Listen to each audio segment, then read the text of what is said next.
Greg and John, you're here with Rob and Jess for RHAP. Congratulations on the big win. Incredible. Thank Thank you. Thank you you. so much. Yes. How are you two doing now? $1 million richer. Hey, I mean, $1 million can't get this voice back. I'm telling you, we went hard last night at the finale party. The whole cast came out. It was at a beautiful venue. All of our friends I've supported us heard. there. Yes. So it was fun. It was great. Yes.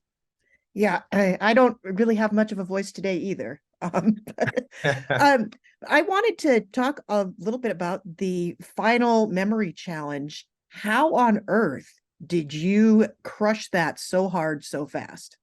It was like any good Amazing Race fan knows, note-taking throughout the race and having that book studying. So we were familiar, not with every single word of every challenge, but at least the general order, and we're able to do process of elimination. The physical part was taxing. Don't let that go. Like putting the kayaks up was hard. And Joel and Garrett had a good technique of placing them down before actually committing them.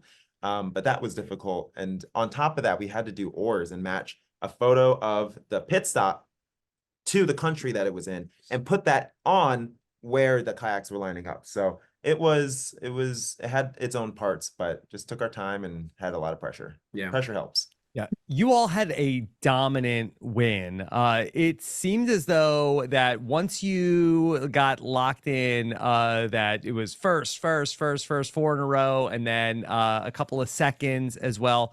But it wasn't really until the back half of the race. What changed from where you were in the first part of the race till when you really got locked in?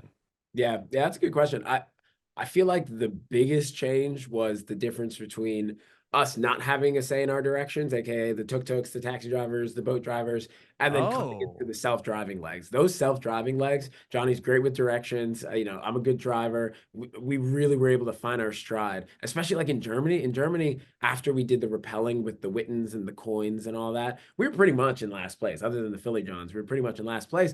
And because of our directions, we were able to literally jump over everyone and go to first place. So I think the directions helped us an incredible amount. Yeah, that's really interesting because that we can always tell when people are having problems with the navigating and the driving, but it doesn't really come across in the show when people are doing well with that.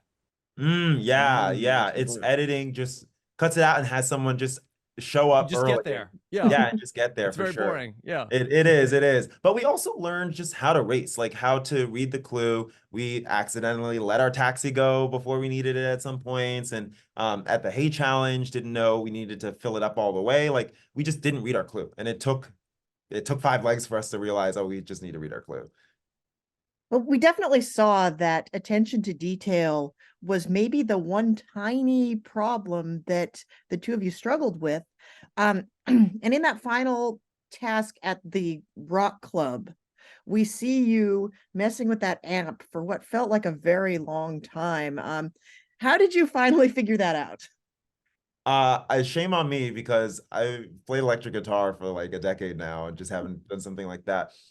You saw me try to actually get other teams to search at the same time and maybe like have them discover it with us. But it really was just like looking at every nook and cranny in those boxes and realize it is just not in the gear boxes. It's on the stage somewhere. And when you're able to scope it in that area, you have to find it.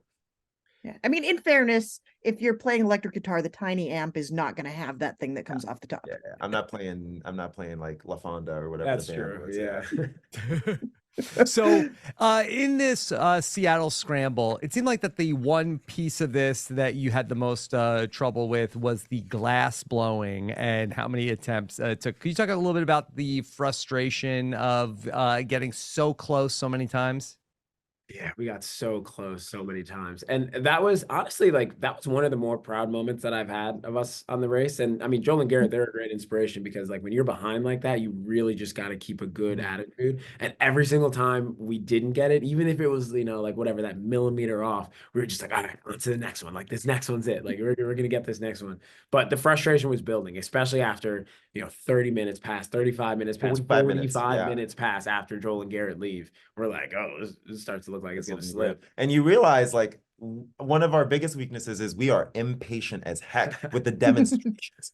In Vietnam, for the rice paper challenge, Yeah. we did not look at the demonstration enough, and we had teams jump us. Same thing here. We refused to rewatch the demonstration. We watched it one time, And the demonstrator was even like, "Are you sure you don't want to watch it again?" We're like, like, "No, no, we got it's the next one. We got the next one. Yeah. Meanwhile, Joel and Garrett watched it maybe 3 times and were able to get out. So to all those future racers, like, use the demonstrators, study up. You're like a TA in college. Use Yeah. it. Use them. Yeah, so the two of you have clearly done your homework. You came in prepared. You're talking as people that carefully studied the race and how you were going to approach it. Can you tell us a little bit about your background with regard to the Amazing Race? Like, have you been longtime fans? What made you decide to go on, and how did you get prepared to do Yeah. it? My girlfriend years loves everything reality TV, especially CBS. We've been watching. She got me hooked, got Gregory on. And it wasn't, until last year, we just had some time thinking about how to travel for free and put in the application. So we were one and done. Such a cringy video, genuinely. But it's that first contact. That's not what seals the deal. It's the 5 months after that first phone call, when you're doing interviews, when you're doing application packets, that you're able to say, hey, we're charming, we're well-rounded, we'd be good. Yeah, and we love Survivor as well. Like, I think that was at least my first one that I found, and that really taught us that these these are games, right? Like, a lot of it's luck, but a lot of it is like, yeah, exactly, studying the game like any other game. So, we really took that approach that we, had with Survivor to the Amazing Race, and just binged episodes, took notes. We had spreadsheets about all the different challenges, and like, what was the probability of detours, and like, what was the least amount of time. So yeah, really took a calculated approach. It's easy when you're studying is watching TV. Like, in fact, you tell me I need to watch episodes of Amazing Race to make money. Twist my arm. Yeah. Twist my arm. Yeah. I thought one of your most impressive moments on the race was at the Nobel Prize dinner, and how well that you two were able to ace that. Was that as straightforward as you made it seem on the show? It was not that straightforward. We took our time, because when you get something wrong, you tend to get flustered and it's hard to correct. So I think we really tried to make sure that the order was correct on all parts of the process, from the order of the placements of years to the order of the plates Gregory gave me. So it was all about just this conversion of, okay, this index of, I'm thinking computer science, but like the index of where they sit is correlating to this finger in my hand. So just having a system and executing there. We had also seen that challenge before, I think in like a past season in China. And so before, like, when we were choosing which detour to do, we knew kind of the strategy of this one, and, kind of using one word instead of trying to remember the entire phrase. So we kind of came into it with a good mindset. And we heard you discussing on this challenge and other ones, how like basic knowledge of the language helped. Did that come into play anywhere else? Anywhere else in the race? Yeah, anywhere else in the race. We did a lot of note-taking of languages as we went to a country, waiting at the airport. But honestly, using ASL with Rob was really delightful, and being able to practice for the first time in real life, and just connect with him when we had downtime. I mean, I watched you talking to him last night. You were so good at it. It's incredible. I am so rusty. I'm back on classes next month. I'm getting back on the horse, and then trying to interact with people in person as much as I can. I thought it ended up being a really nice benefit for the two of you, where you really started to come into your own after that U-turn vote ended up happening. Do you feel like that, had the U-turn been later in the race, that you two would have caught more first place votes? Yeah, I mean, definitely. I mean, I know at least some of them even before the U-turn vote, like, leg 1, leg 2. Like, I think Chelsea, she even admitted to us at some point, she was like, no, we were going to U-turn you guys, even though we weren't in first place, right? Like, we just kind of spreadish. And so it worked out so well for us that Stephen and Lee were just killing the race. I mean, they were on fire. They were an hour ahead of everybody else at the start of that U-turn leg. So it worked out so well for us, especially being in second place and being able to jump them. Yeah, there was a lot of heat for not putting votes on later teams and people actually doing Stephen and Lee. But for second place, it makes sense, because they're the ones in front from you getting first. So grateful that there were 5 other teams that agreed with us for. Yeah. I forgot. Yeah. Yeah, so your cast seems like you're super duper close. I mean, I don't think I've ever seen a finale party that got every single racer to show up, And with which the was, most amount of racers ever. That's the other yeah, thing out there. yeah, that was incredible. So, how are you guys still talking regularly every day now, or how were your relationships with who are you the closest to? Yeah, I mean, Rob and Corey, we just were with them the entire time. I mean, at some point, we were just their shadow. We were just like trying to catch up with them the first time. And then it kind of got reversed in the second half of the race where, they became our shadow. So it kind of felt like we were just racing against Rob and Corey the entire race. So we got to, know them pretty well. So we love them, but the entire cast is just amazing. We have like a whole group chat that it was so fun to, see people's thoughts and reactions right after the episode. And I really hope that we get to keep the bond because I mean the family we built is just so fun. Yeah, my heart was breaking last night as people were heading out the door saying their flight was tomorrow morning. I was like, when am I going to see you again? I don't know. And we don't have anything to compare this to. Like, I was like, aren't all casts this close? And meeting people last night, they were like, no, I haven't seen some since 10 years ago. So hopefully we can keep that up.